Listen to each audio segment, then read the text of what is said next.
Welcome, everybody. We're going to start at 12 o'clock. So just make sure that you're able to see the PowerPoint and hear us. So thank you for joining us today as well. Thank you, Louisa. Welcome, everyone, and thank you for joining with us today. This is the first in a series of webinars hosted by the Corporate Training and Workforce Development Team at the University of Calgary Continuing Education.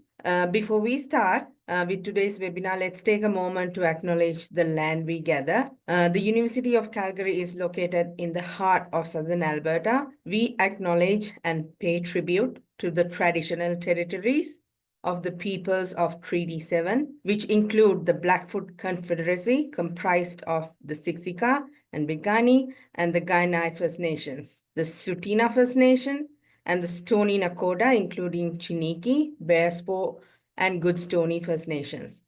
The city of Calgary is also home to the Métis Nation of Alberta Districts 5 and 6. Okay, let's meet our facilitator for today's webinar.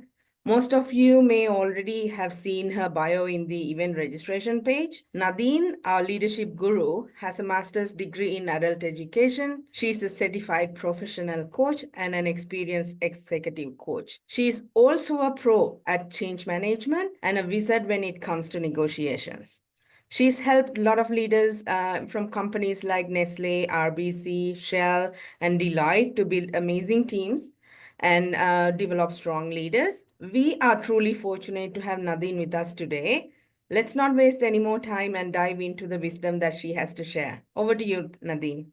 Okay. Thank you, Louisa. I will do my best to live up to your introduction. Welcome, everyone. We encourage use of the chat if you have questions. And what I was hoping to cover today was a little bit on the skills you need for negotiation, the steps to follow, what is your mindset and how do you build your confidence, some strategies for analysis and preparation for negotiations, and we have a short clip for you to analyze. We will look a little bit at what information you need and then hear from you. What do you think are the takeaways from today? I'm going to introduce you to some of the techniques that are used currently, but I would like, if you can, to put in the chat something you might like to learn today. We may not be able to get to it all, but it would be really helpful to know what people are looking for, and then I can hope to work that in. So feel free to put what you're hoping to get. What is a good outcome or a good takeaway from spending your hour and a bit? Confidence building. Thanks, Barb. Okay, excellent. All right. So I have a poll for you now. Just give me 1 second and I will pull it up here. And my question to you is, how much do you like negotiating? Not at all. You should see the poll now. Not at all. It's okay. I enjoy it when it goes well for me. I like negotiating. I love negotiating, or other. Maybe you don't want to say. Okay, I've seen the poll results come in. It's okay. It's okay is the winner so far. Okay, give 1 or 2 more answers to come in, and I will share the poll results with you. And just while we're waiting, I see in the chat, negotiation skills for business-to-business sales. Okay, building relationships while managing conflict or different sides in a negotiation, how to.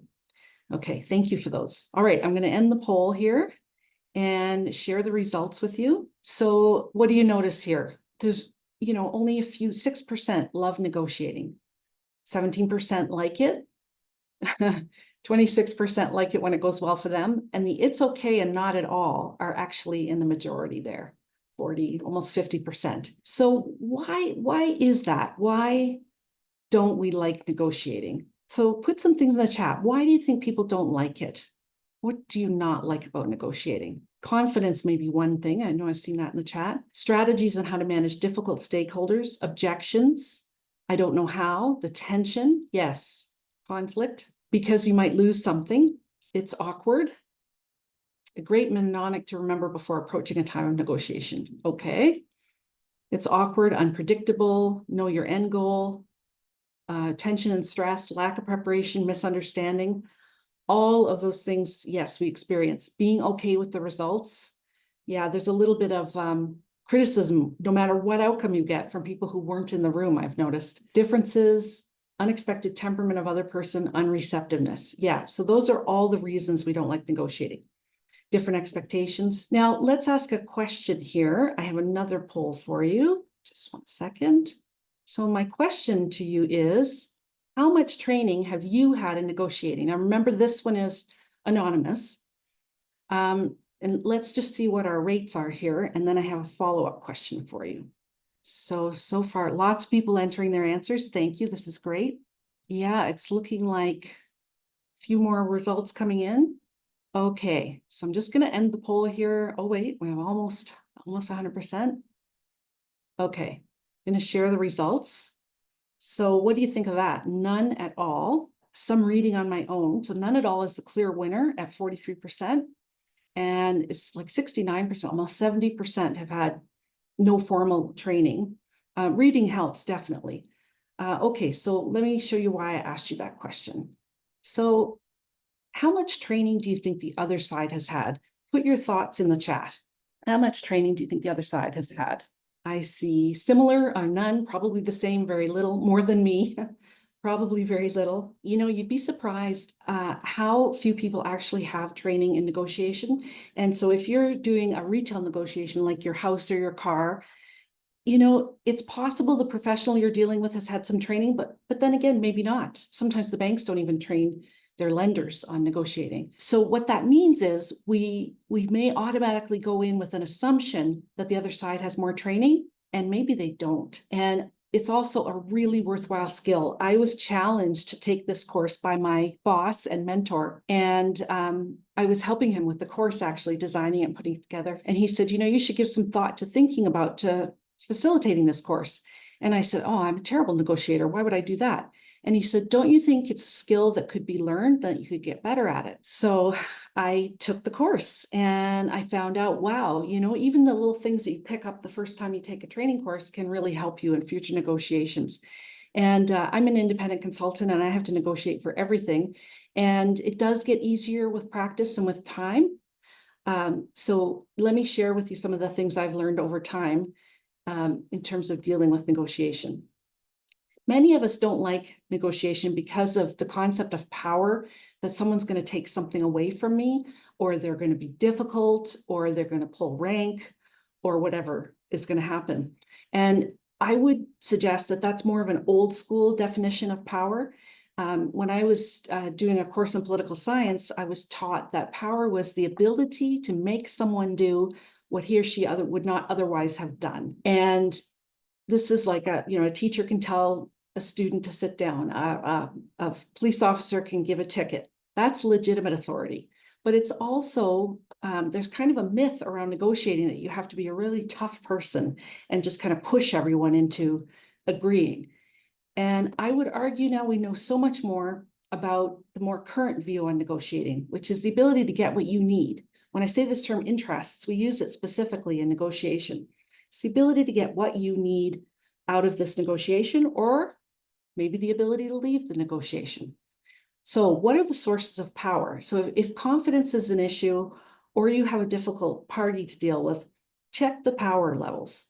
Can you reward the other side? Maybe you can. Maybe you can offer them a good deal with some training attached. There's maybe ways you can introduce them to somebody in your network. So it's worth thinking about, do we have any ways to reward?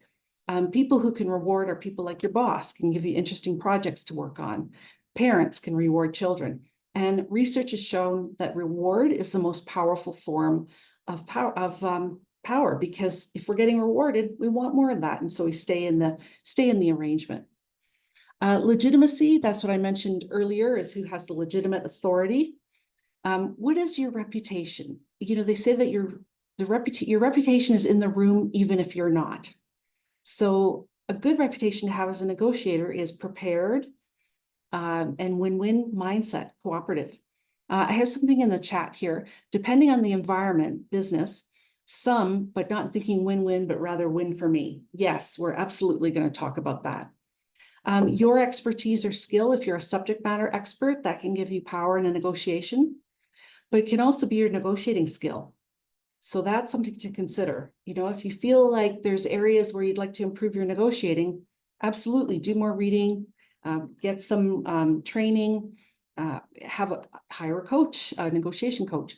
Another source of power is information. Do you have information they don't? Or nowadays, we have so much access to information. Our problem isn't getting information, it's sorting through it and curating what is the important information we need and how do we communicate that information. Another form of power is association. So that could be like a co-op or a union. That's in terms of numbers. Sometimes this can also mean, who do you know? That, though, is considered kind of an underhanded use of power in a negotiation where you say, do you know who I am, or do you know who I know? So we don't generally do that now, but having lots of people on your side, that's what we think of this as co-ops and unions.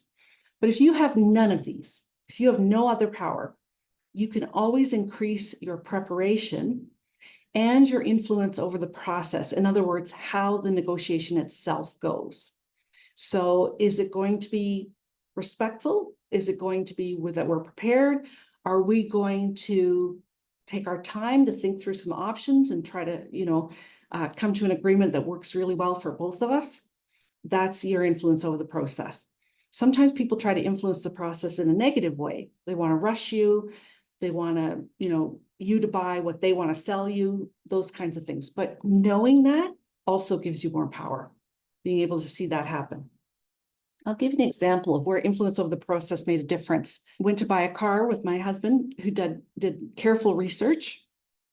And we went on a Saturday at the end of the month, which I realize is not a good time. It's the only time I could free up. It's not a good time because if it's month end, salespeople are trying to make their numbers. And so when we got there, the salesperson told us that the car we wanted had been sold, and that we would have to look at another car that was very similar.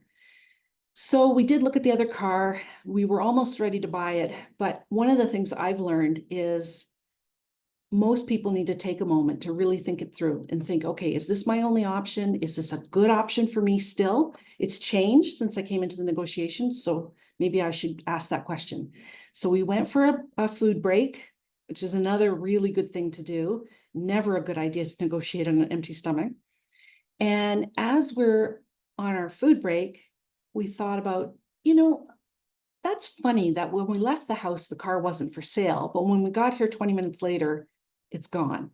So we actually took a walk in the parking lot of the dealership and the car was still there.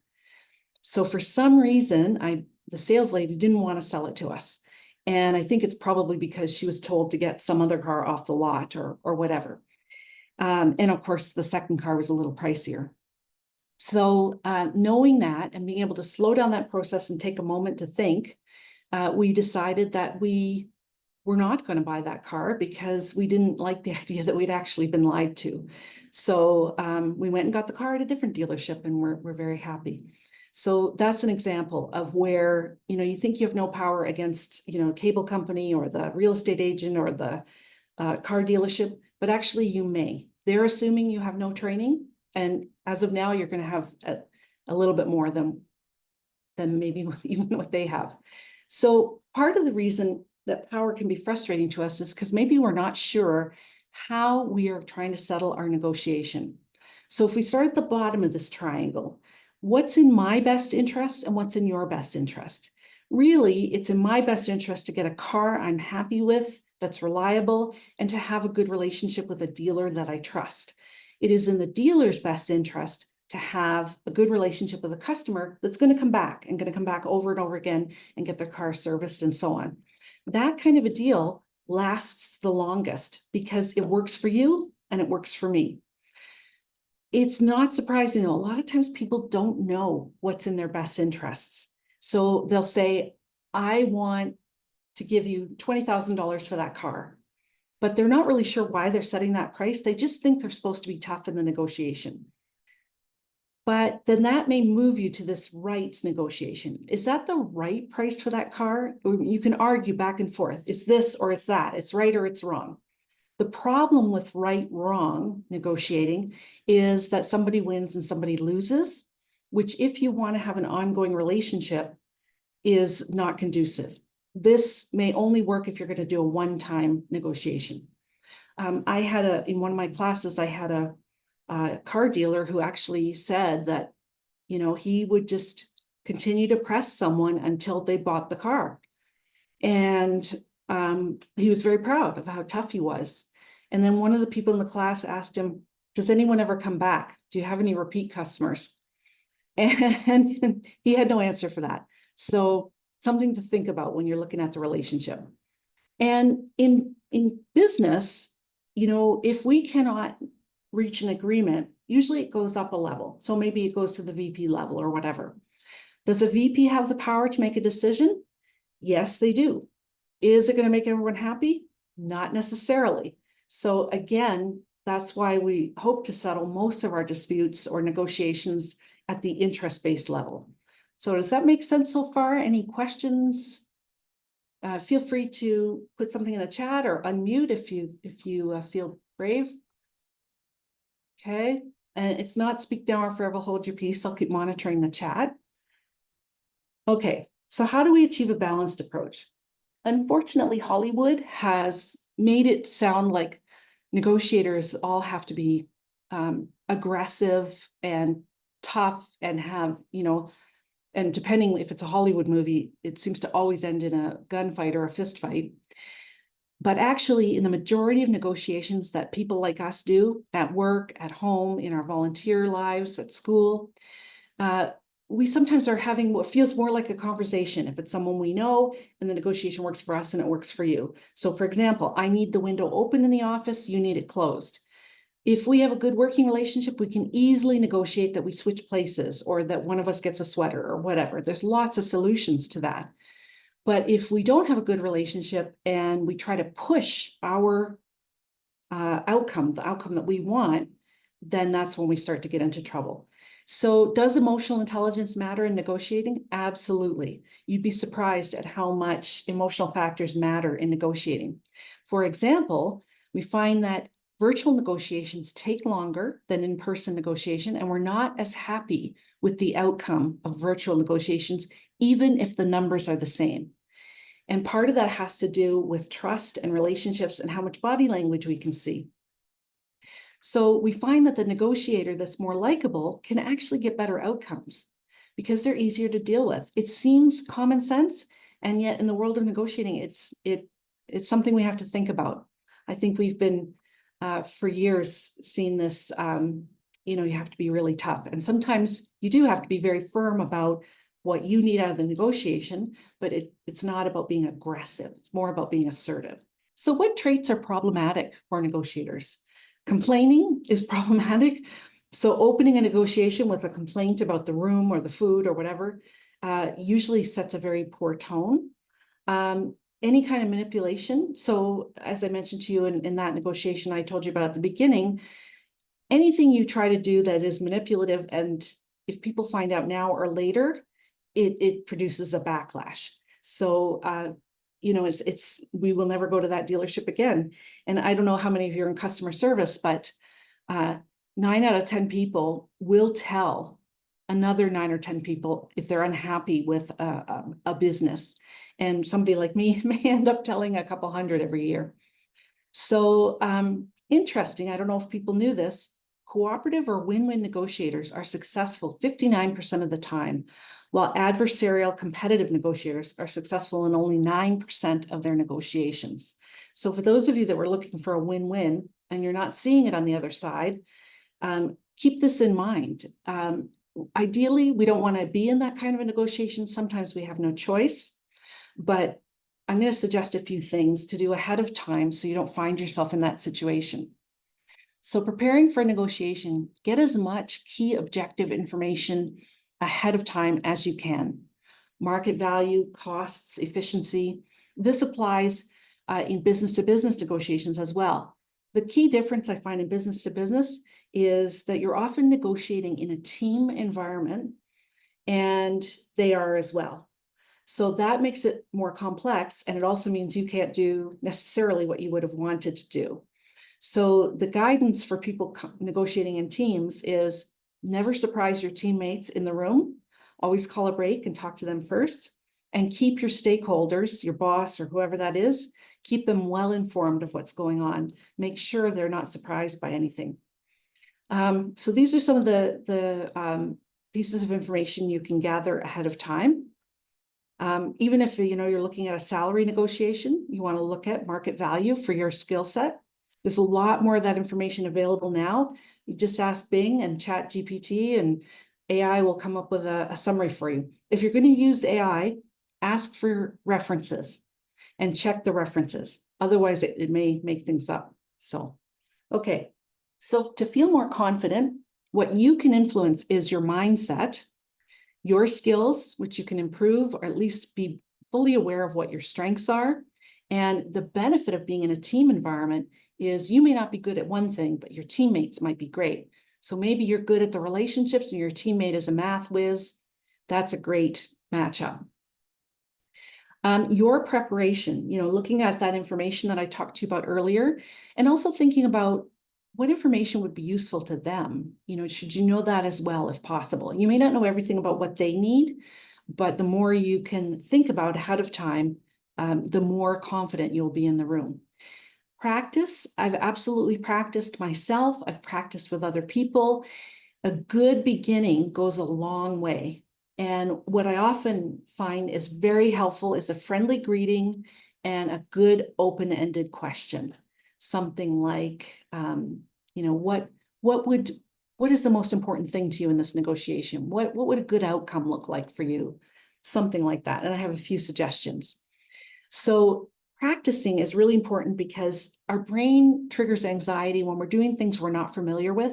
We have some fear of the outcome, and you guys gave some great reasons about why negotiation can be tense and conflictual.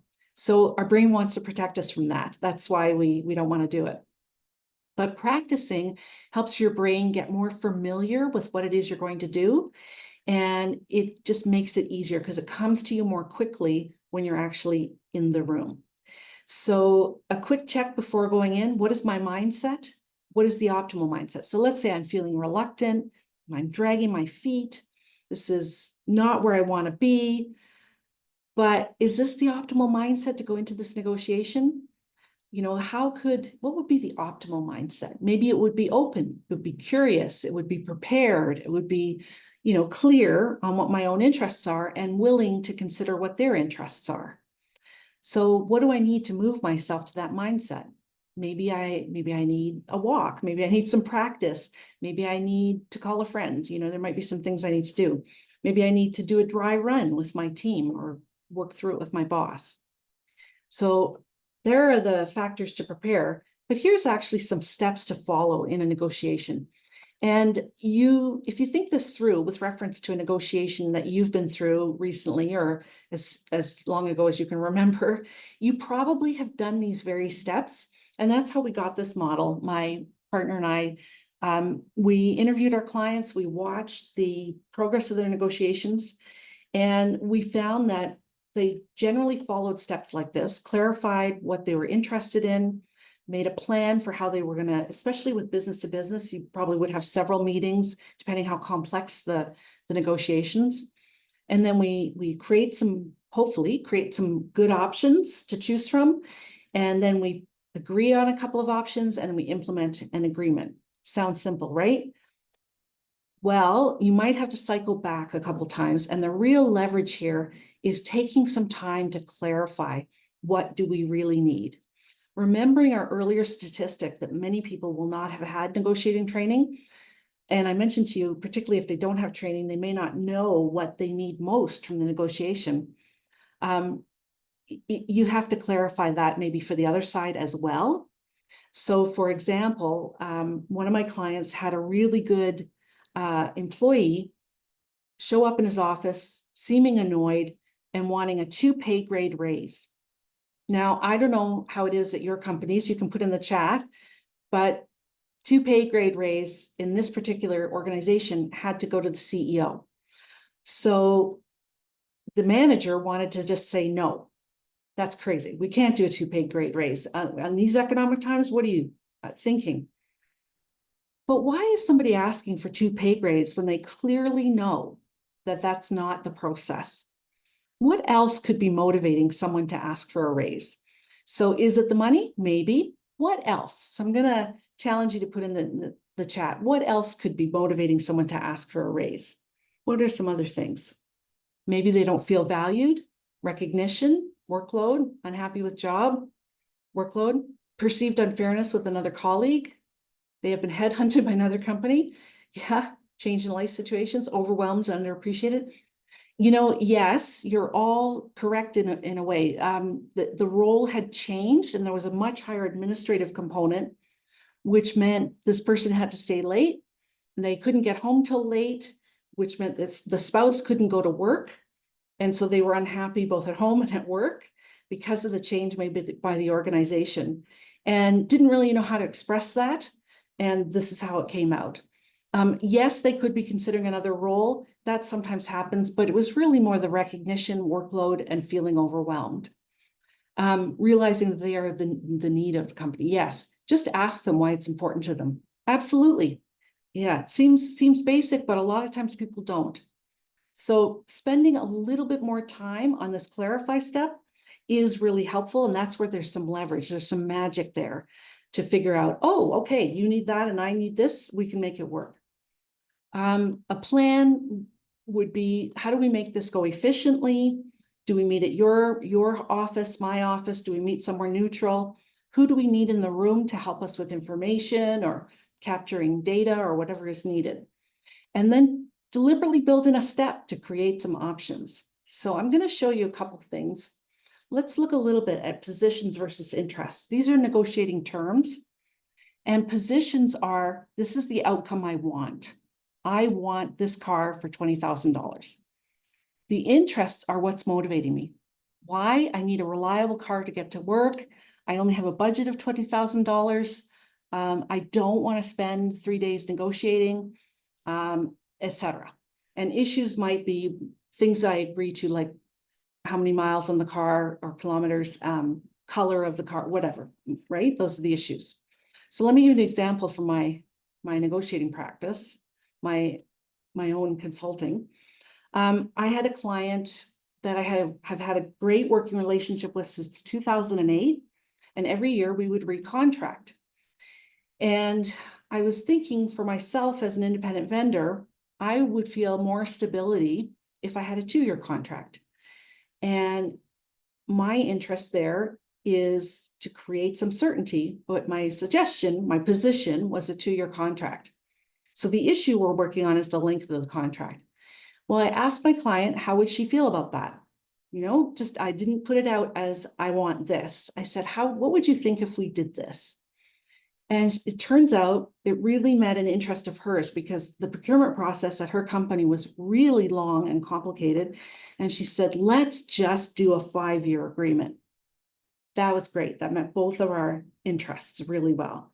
So hopefully that interest issues positions helps.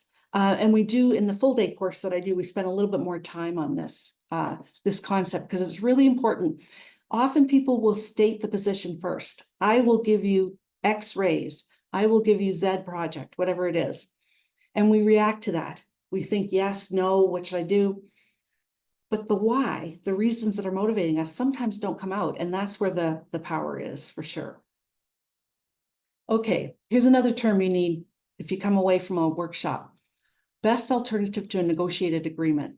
So have alternatives ready. That's one of the things you research ahead of time. So if this car dealership doesn't sell me a car or I don't like the terms they're offering, what's my next best choice? Can I go down the road to another car dealership? Or is it going to be difficult for me because I can only buy this particular car? So how easy or difficult it is for you to walk away. That gives you power if it's easy for you to walk away. So that's an important thing to know, and we go into more detail with that as well. Planning who's going to be there. You know, do you need your boss at the final for signing? Do you need the boss in at every meeting? You know, who else is going to be in the room? Where will we meet? All of that stuff is not wasted time. It's particularly in business negotiations, it's getting to know the other parties. You know, this is how we start to build the relationship. You might be surprised, and maybe some of you already know that during the Vietnam War, it took 8 months just to figure out the size and shape of the negotiating table. And this had to do with cultural differences, with differences in how different countries negotiated. And that time was not wasted because, again, people got to know each other as people. And I find that if we care about the relationship, we get to know each other as people, we are more motivated to work towards a win-win outcome. So to create some options, you want to maybe try some brainstorming with your side to offer the other party 1, 2, maybe 3 different options. Nothing too complicated, but just to see if there's a way to make this work even better. So for example, my negotiating partner, he has been at the same car dealership for 15 years. And the first year he went there, he leased a car and he negotiated 5 years of free oil changes. So if you think about that, why would the dealership agree to that? Anybody want to put something in the chat? Why would the dealership say, yeah, sure, we'll give you five years of free oil changes? What's in the dealership's interest? Why would they be motivated to do that? 5-year lease, continued relationship, keeps the customer coming back. Yes. Sell additional cars, trust, happy customer, loyalty. Yes. Continue to see you and upsell. Exactly. Because what are you doing while your oil's getting changed? You're looking in the showroom. So now my partner's on his 3rd car from that dealership. And if you think what an oil change costs, it's not that much, but keeping you as a customer is a huge strategic advantage. Okay, sometimes the way to get really great ideas is to involve somebody who's completely uninvolved, and they can give you a really different perspective and come at it from a different way. So that can give you some good options too. Okay, so I'm going to tell you a little bit about this film clip we're going to show you, and then Donna's going to show it. Many of you may have seen Michael Scott in The Office. I have his method of negotiation here in quotes. Here's the context you need to know about this negotiation because, you know, it's a little unusual. The context is that Michael Scott has just opened his own paper company. His former employer, Dunder Mifflin, is losing many customers to Michael. Previously, Michael's branch of Dunder Mifflin had been by far its most profitable branch. So he's taken over this branch. The customers are staying with him. They're choosing to stay with him and not with Dunder Mifflin. He is with his team on this side, and he's negotiating with the team from Dunder Mifflin, the chief financial officer, and Charles, who used to be their boss at Dunder Mifflin. Okay, so I'm going to ask you some questions after this, so keep an eye on this film, and hopefully all the technology goes well and it works. I will stop sharing and let Donna share. Okay, so I've got a couple questions for you on how that went. Okay, what goes well in this negotiation? Just put in the chat what you think goes well. And here's some options to consider. Do you think they were prepared? Did they research? Did they understand their own interests and the other side's interests? Or is there anything else you noticed? What went well?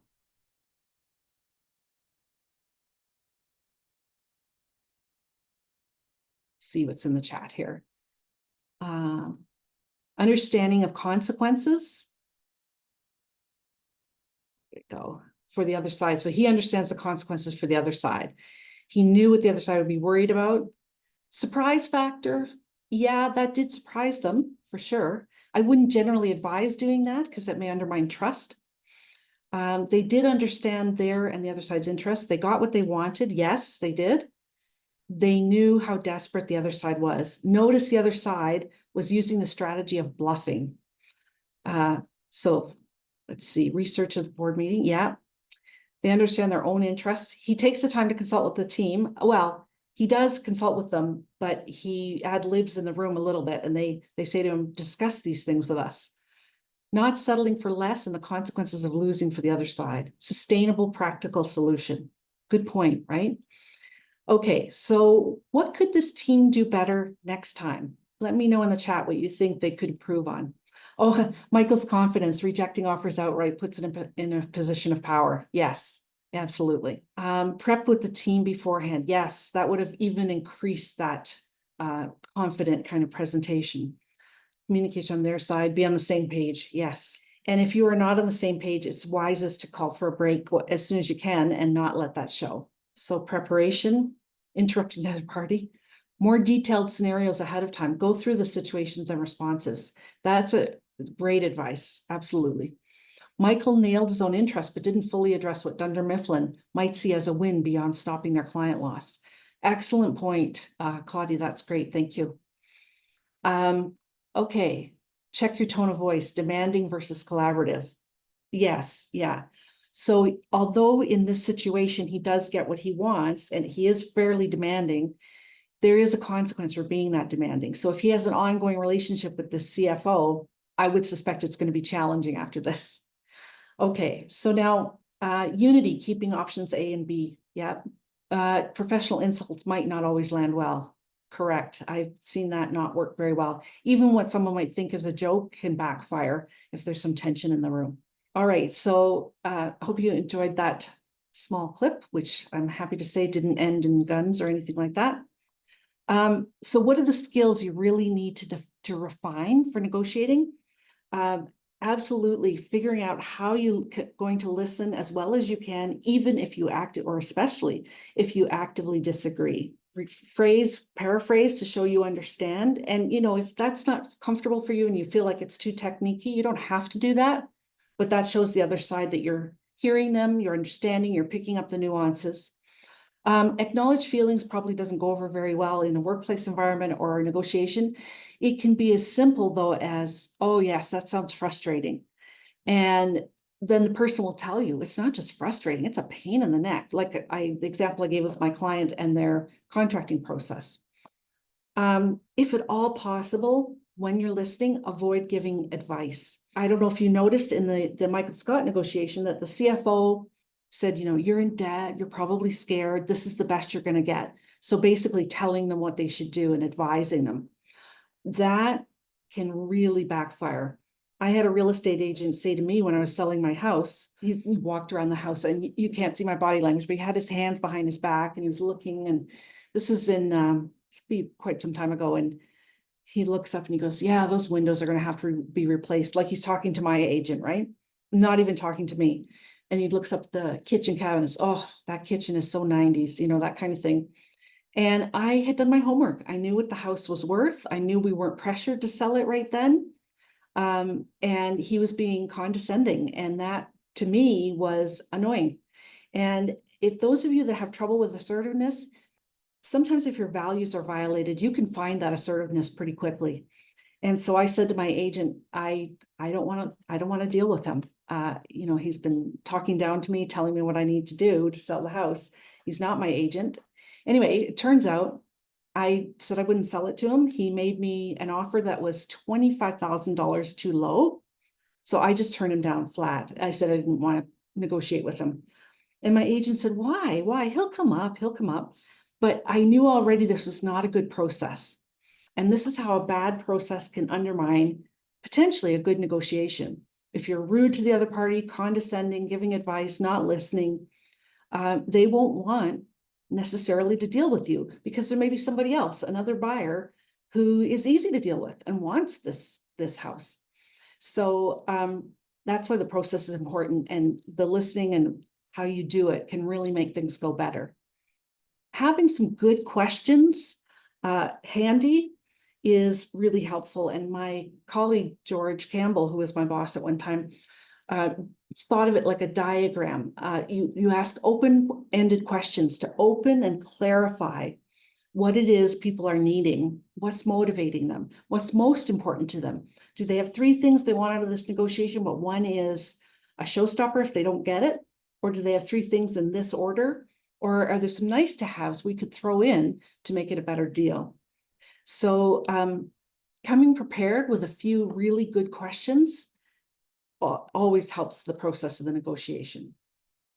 But if you have conflict, how do we disagree constructively? So one thing is to emphasize what we already agree on. So we agree that this is a good house for you. We agree that you know, the garage is the right size. Here's where we have a challenge. So then you emphasize your areas of agreement. Here's where you have a challenge. You want to pay cash at the end of July. It's mid-June now. I understand you want to do that. I'm having trouble understanding how that's a benefit and what that does for my risk. So this was actually an actual transaction that we had. So check assumptions. You know, I'm assuming I put my house on sale in June, assuming that it's near a school. People would want to buy in June and close in August and get their kids settled before school starts. But maybe that's not their motivation at all. As it happened, the house that I was buying, their main concern was, could they take some cuttings from the garden, right? So it just depends on the deal, what the assumptions are. And be as careful as you possibly can not to blame, because it makes people feel defensive, and then the collaboration just decreases.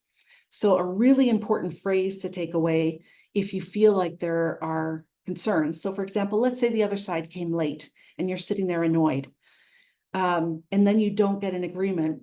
It might be tempting to say, well, you know, coming late is a problem for us, or something like that. And that won't help.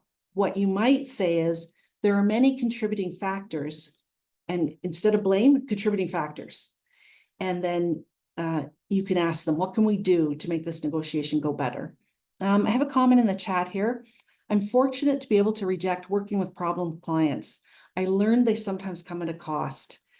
Yes, I couldn't agree more. In one negotiation, one of the, he was a vice president of an engineering services company. He shared their model, which was like a triangle. And he said they divided their customers into A, B, C, D. A customers, they worked with really well. The customers found value from them. It was profitable. Things went well. B customers, still value, still went well, just not as well as the A. C customers, they would break even. So this is work you would want to do during a downturn to keep your people's skills up to date and so on. And D customers were customers that were so hard to deal with, they cost you money. And the idea was not to have those D customers, if at all possible. So thanks, Angelica. That was a great contribution. So here's I'm sharing with you some of the stock questions and phrases. Just having these on hand is really useful. And over the years of doing my course, I've had people tell me that this was a really valuable slide. In fact, one of them said to me, just show me that at 9 o'clock. That's all I need. And then I can go. So here you can have it at the webinar. Tell me more about your perspective. Help me understand how this meets your needs. Here's a way to answer this difficult question. Is that your bottom line? You don't have to answer every question you're asked. You can say, given what we've discussed, I believe we made a fair offer. Because if you say, and put your answer in the chat here, if you say, yes, that's my bottom line, what happens? Or if you say, no, that's not my bottom line, what happens? So put your answer in the chat. You say, yes, it's my bottom line. Well, if you say yes, that's it. You really can't move beyond that. It could be kind of a lose-lose, yes. Closing discussion, yes. So if you say, I believe we've made a fair offer, that's an assertive way to say, I'm actually not going to change that offer. So now your side has to think about, what do you want to do about that? Here's my way of disagreeing. I understand the rationale up till now. It's at this point I have trouble. So I take the accountability that I don't see how this, meets the needs. And this works. People will explain it to you. And then you usually find out something else you didn't know. That's why that's important to you. Oh, so you need it by the end of the month. That's why. Okay. And then this is supposed to be an ear. I don't know if it looks like an ear. But asking the question and then giving enough time to answer.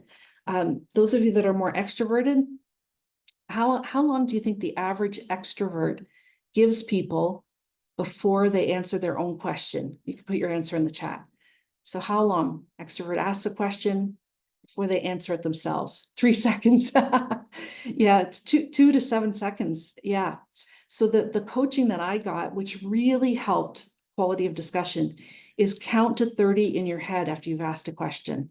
Give people time to process the question and collect their thoughts. And after I was given that advice, the first time I counted to 30, it felt honestly like 5,000, and discussion quality improved. People didn't feel as rushed. And if people feel rushed, that's another process thing. They can start wondering, okay, why? Why are you pushing me so much? Stock questions and phrases and negotiating process. These are some things I had for you. One question we had at the beginning in the chat was what to do about objections. what I would suggest is try to find what those objections might be even before the negotiation is started. There's a suggestion in the chat about Michael and his team could have run some scenarios. That helps you, like just pretend you're the other side, play it out. And that gets your brain going on. What are they going to think at this moment? What are they going to ask now? What will they need so that they can trust us? So those are really good things to do to clarify. And ideally, you would have way less in the way of objections later. If you do get an objection, really listen to it and see if you can understand it and if there's a way to work with that. You might even need to take a break and go back and consult with your stakeholders, but ideally strive to prevent those objections from coming up. Does that, for anyone who asked that question, I hope that is helpful. Okay, so this is what I had for you today as a summary, and then I'm going to ask you what your takeaways were. So preparation, research, analysis, and information. I kind of feel like 80% of the work has to be done almost before you get in a room, right? Okay, so know the interests of the other party, know what the market will bear, know your power base. So Michael kind of intuitively knew his power base, but it would have been better if he had been able to articulate that with his team ahead of time. Strengthen your listening and questioning skills, be aware of your impact in the negotiating room, practice, and then try to find ways that what you need links with what they need to get that win-win, if possible. Not always possible, but ideally you want to do that. If you have a difficult or challenging personality that cannot see or cannot seem to orient towards a win-win, then you might want to re-examine, is there another way to get what I need in a different negotiation? Can we ask the other side to switch out a party? There's ways to work around the difficult person. It's not necessarily a feature of negotiating. A lot of negotiations are collaborative. And as we showed you earlier, those are the ones with the best chance of success. So let me ask you, what would you want to incorporate into your negotiating? What would you take away as a good takeaway? What might you stop doing? And what are you already doing that you might want to continue? This is our way of getting some reflection going. And I would be delighted if you could put a few things in the chat to say what are your takeaways. So a comment from Larissa, she's wondering if it's possible to get a copy of the slides. Do we have people's contact information? We can definitely talk to our marketing department and probably send a round of emails with the presentation.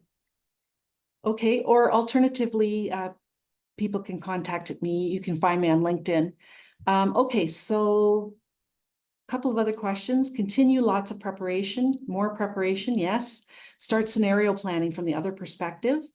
Before heading into a negotiation, align everyone on the primary and alternative requests. Keep favorable outcomes in mind. Okay, excellent. Prep more active listening and count till 30. Access to the recording, I guess, with same answer, Donna. Walking away from a negotiation is a viable option. Yes. Yeah, I have a colleague who was treated so badly in a negotiation and he really needed the money that would come out of it and left because it just was such a red light for the rest of the relationship. Start assessing my power base and the interest values of the other parties. What do they need out of this? Yes. More consideration with BATNA. Identify positions and interests at the start. Start with open-ended questions. Yeah, great. I joined late in the session, but my takeaway is definitely confidence and how well you carry yourself, i.e. Michael went into that negotiation acting like he had $1 million in the bank, when in reality, his company was on life support. Sometimes it's all about how you carry yourself. Yes, yes. If you think you have power, you might be right. If you think you don't, and that shows. Go in thinking you have power, assess your power base. I'd incorporate the 30-second wait for an answer. Continue collaboration, start more listening, count to 30 after a question, stop giving advice. Thank you. Excellent. Start negotiating for a win-win. Start with preparation, stop narrowing down options, continue finding out pleasure and pain points. Yeah, good point. Consider what is my worst case so I know what I can't go below. Yes, absolutely. Thank you for this. Thank you. Don't make assumptions about the people you're negotiating with. Remember to ask. Inform the other party before that I respond to your question. I need 1 minute to think before responding.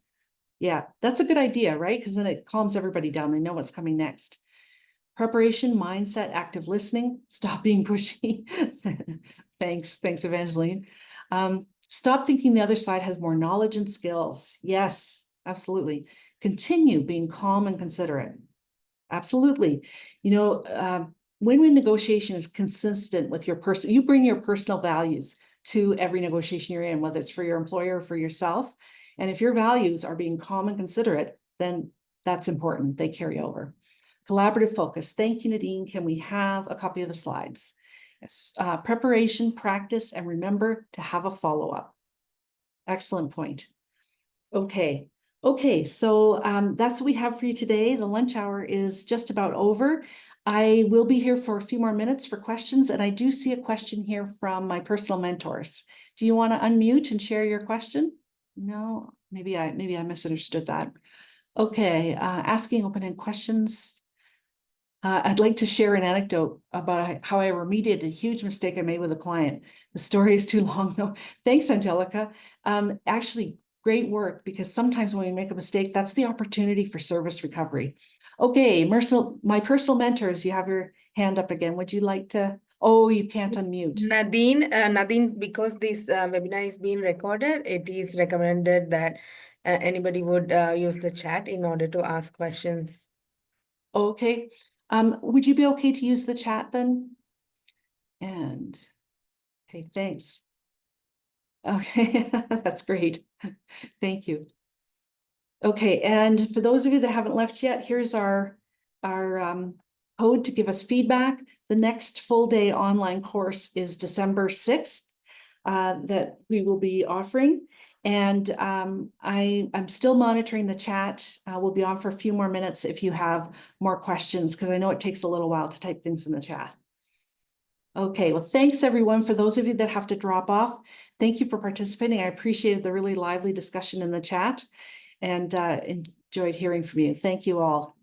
As Nadine mentioned, if you could download the QR code and do the surveys, just has 5 questions, just to get your feedback on this webinar, to see what other webinars you'd like to see us present in the future. So thank you for attending and have a wonderful day.